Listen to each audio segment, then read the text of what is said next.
Itu kan cuma kain dilapisin plastik. Ngapain beli puluhan juta?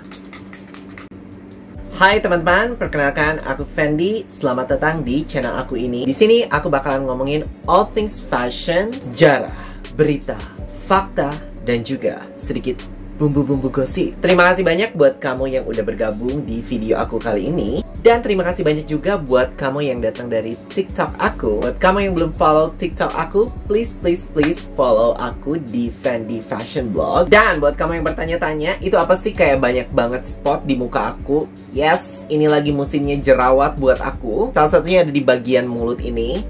Tapi kita di sini bukan buat ngomongin jerawat, oke? Kita bakal ngomongin sesuatu yang lebih menarik. Kali ini aku akan membicarakan tentang sebuah brand Prancis legendaris, Louis Vuitton. Fashion brand terbesar, terpopuler, mungkin bukan yang tertua di dunia ini, tapi bisa dibilang paling senior untuk perusahaan fashion berskala sebesar ini. So, duduk santai, ambil minuman kamu. Kali ini aku ditemenin oleh New Green Tea. Ini yang yogurt tea. So, aku nggak akan minum banyak-banyak karena hari ini aku udah banyak minum gula. Dan mari kita membahas tentang brand Louis Vuitton. Satu hal tentang Louis Vuitton, kalau kita bisa setuju akan brand Prancis yang satu ini merupakan rumah mode dengan brand awareness tersukses sepanjang masa. Gimana enggak? Coba deh kasih lihat LV monogram ke orang-orang di sekitar kamu. Udah bisa dipastikan 90% di antara mereka pasti tahu atau seenggaknya familiar akan motif yang satu ini. Namun kepopulerannya ini bagaikan pisau bermata dua. Di satu sisi pasti banyak orang yang mendambakan dan juga akan secara sukarela untuk mempromosikan brand yang satu ini. Bahkan secara gratis dengan menenteng produk-produk dari LV. Tapi di sisi lain, kepopuleran itu menjadi sebuah ladang uang bagi para pembajak hak cipta untuk memproduksi barang-barang palsu bagi sekelompok target pasar yang ingin masuk ke dalam golongan eksklusif. Meski begitu, tiru-meniru, bajak-membajak itu bukanlah hal ataupun permasalahan baru bagi LV. Rumah mode yang pada awal berdirinya ini memproduksi bagasi untuk keperluan bepergian. Aku harus agak deketan karena dari tadi kayaknya agak jauh gitu.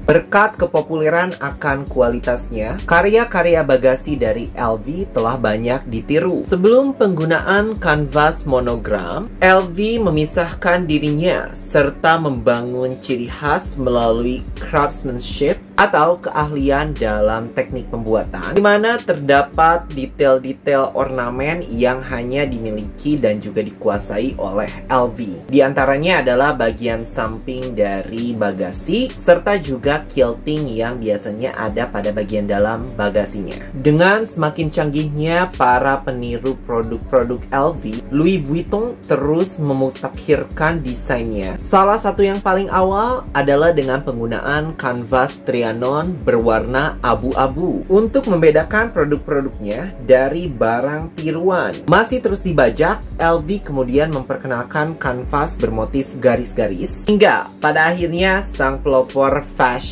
Louis Vuitton menciptakan kanvas bermotif kotak-kotak pada tahun 1888 dengan perpaduan warna coklat dan krem yang kini dikenal dengan nama Damier Ebene. Yes, jadi motif orisinal ciptaan sang pendiri Louis Vuitton bukanlah kanvas monogram dengan inisial logo LV yang dilengkapi dengan bunga dan juga berlian, tapi motif kotak-kotak yang konon katanya. Jadi aku nggak tahu ya seberapa betul informasi yang satu ini, karena aku coba-coba cari-cari di internet dan aku nggak menemukan kayak datanya gitu loh. Tapi banyak yang bilang kalau motif kotak-kotak tersebut, kalau kamu lihat secara seksama, dia tuh kayak ada kayak motif arsir gitu kan.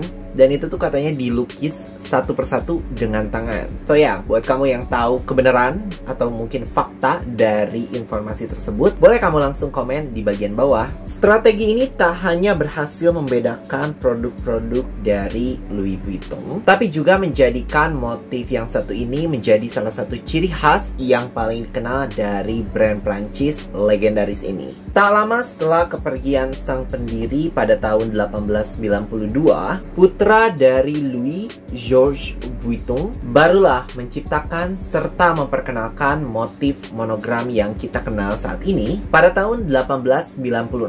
Sebuah inovasi baru di tengah semakin maraknya fenomena pembajakan. Tak hanya sampai di situ, rumah mode LV juga kini memperkenalkan coated canvas, sebuah terobosan baru di masa tersebut, di mana kain kanvas berbahan katun dilapisi dengan polyvinyl chloride, atau mungkin kamu lebih familiar dengan istilah PVC yang bisa juga diartikan sebagai plastik. Terobosan ini berhasil menciptakan sebuah bahan yang ringan namun juga tahan air, agar aktivitas bepergian yang menjadi aktivitas paling populer di masa revolusi industri kian menjadi lebih praktis. Fun fact, jika diperhatikan secara lebih seksama, bahan coated canvas dari LV ini terlihat memiliki tekstur pada bagian permukaannya, di mana tekstur ini merupakan bagian dari desain yang sengaja diciptakan agar bahan coated canvas dari LV ini tahan akan goresan. Masih setia dengan tema pelesir, LV kemudian membuat tas-tas dengan ukuran lebih kecil seiring dengan perkembangan zaman. Di antaranya ada steamer bag yang diciptakan pada tahun 1901, lalu ada keepall bag yang kini menjadi lini klasik dari LV yang pertama kali diciptakan pada tahun 1930, di mana tas yang satu ini memberikan inspirasi bagi LV untuk menciptakan handbag pertamanya, yaitu adalah Louis Vuitton Speedy, yang dimana kemudian tas tersebut menjadi favorit aktris Hollywood kenamaan Audrey Hepburn, di mana secara personal ia memesan khusus tas Speedy dengan ukuran 25 agar lebih mudah untuk dibawa kemana-mana. Selain tas-tas tersebut, LV juga menciptakan Noe Bag yang diciptakan pada tahun 1932, tas bucket pertama yang digunakan untuk membawa champagne ketika bepergian. Tahukah kamu bahwa Coco Chanel merupakan penggemar dari tas-tas Louis Vuitton? Di mana pada tahun 1925, beliau memesan secara khusus tas custom khusus untuk dirinya. Namun, akhirnya pada tahun 1934, Coco Chanel akhirnya memberikan restu bagi Louis Vuitton untuk merilis tas tersebut kepada publik yang kini dikenal dengan nama tas Alma. Tak hanya berkutat dengan bahan coated canvas saja, di tengah maraknya brand-brand luxury untuk mengeluarkan tas-tas luxury versi masing-masing, Louis Vuitton pun tak ingin ketinggalan dengan merilis bahan populer pada masa itu, yaitu adalah bahan leather. Namun, pada tahun 1985, LV memberikan twist kepada bahan leather tersebut, di mana LV memberikan cetakan timbul pada leather buatannya yang kini dikenal dengan nama Epi Leather. Louis Vuitton tak pernah berhenti untuk memberikan variasi agar para penggemar setianya dapat memilih beragam pilihan dari coated canvas yang menjadi andalan dari rumah mode ini. LV memberikan tampilan baru untuk motif klasiknya damier, yaitu dengan memberikan variasi warna terbaru, diantaranya damier azur, serta ada juga damier graphite yang bernuansakan abu-abu. Tak ketinggalan, LV pun memberikan sentuhan leather untuk motif damiernya yang dinamai dengan damier infini. Tak hanya untuk motif damier saja, LV pun memutakhirkan motif paling ikonik dari rumah modenya dengan memperkenalkan warna terbaru, yaitu adalah monogram Eclipse yang memiliki variasi warna dengan nuansa abu-abu, LV pun tak segan-segan untuk bermain dengan warna, di mana mereka meluncurkan monogram multicolor yang diprakarsai oleh direktur kreatifnya Marc Jacobs, hasil dari kolaborasi dengan seniman asal Jepang Takashi Murakami. LV yang terkenal dengan motif monogramnya ini seolah tak berhenti untuk bereksperimen dengan motif ikoniknya ini. Mereka juga tak ketinggalan untuk memberikan variasi terhadap bahan leathernya serta memberikan sentuhan monogramnya dengan memperkenalkan bahan-bahan seperti matte monogram dan juga monogram empreinte hingga monogram vernis, yaitu adalah patent leather versi dari LV dengan motif monogram khasnya. Bahkan di dekade pasca 2010-an menjadi sebuah penanda masa-masa paling produktif dari Louis Vuitton yang terus mendefinisikan motif monogram ikoniknya dengan berbagai desain-desain yang lebih eksperimental. Di mana strategi ini bisa dimengerti dengan popularitas LV yang semakin menanjak, tak bisa disangkal pembajakan terhadap produk-produk LV jadi semakin gencar. So, LV harus berkompetisi lagi-lagi agar produk-produknya tidak dapat ditiru. Meski telah mengukuhkan statusnya sebagai rumah mode paling bergengsi dengan bahan coated canvas andalannya, LV seolah tak ingin ketinggalan untuk turut meluncurkan produk-produk berbahan kulit. LV sempat meluncurkan lini Suhali, yaitu adalah koleksi tas wanita dengan bahan utama kulit kambing. Ada pula bahan Torion leather, bahan yang berasal dari kulit anak sapi yang nampaknya kini sedang gencar-gencarnya digembar-gemborkan oleh LV. Dan untuk Louis Vuitton, walaupun aku nggak yakin mungkin kamu tidak akan menggubris saran seorang content creator seperti aku ini, tapi LV, please banget, jangan pernah berhenti untuk berinovasi dan juga memproduksi produk-produk dari coated canvas. Aku akui bahwa leather dari LV ini kualitasnya bisa bersaing bahkan dengan brand-brand seperti Chanel ataupun juga Hermes. Tapi sempat diisukan juga bahwa LV ini sedang berusaha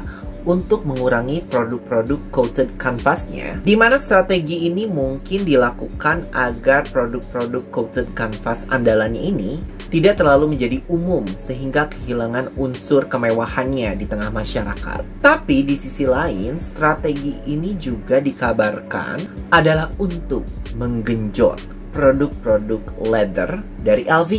Emang bener sih, banyak yang masih sering kayak ngata-ngatain coated canvasnya dari LV itu kurang mewah, kurang bergengsi. Kayak, ih, itu kan cuma kain dilapisin plastik, ngapain beli puluhan juta?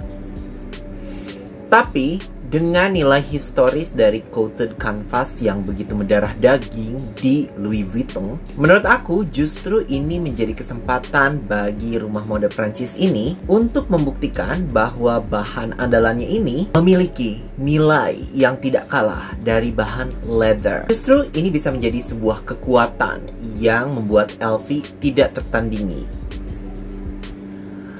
Bagaimana menurut kamu? Apakah kamu penggemar dari brand Louis Vuitton? Apakah kamu bisa melihat sisi kemewahan dari bahan coated canvas yang begitu ikonik dan legendaris ini? Dan menurut kamu, apa yang menjadi daya tarik terkuat dari brand Louis Vuitton?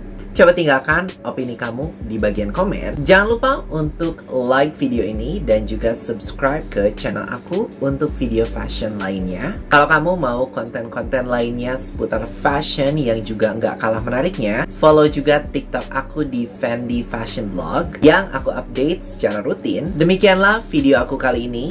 Semoga bermanfaat, menghibur, dan juga menginspirasi. Sampai jumpa lagi di video aku selanjutnya.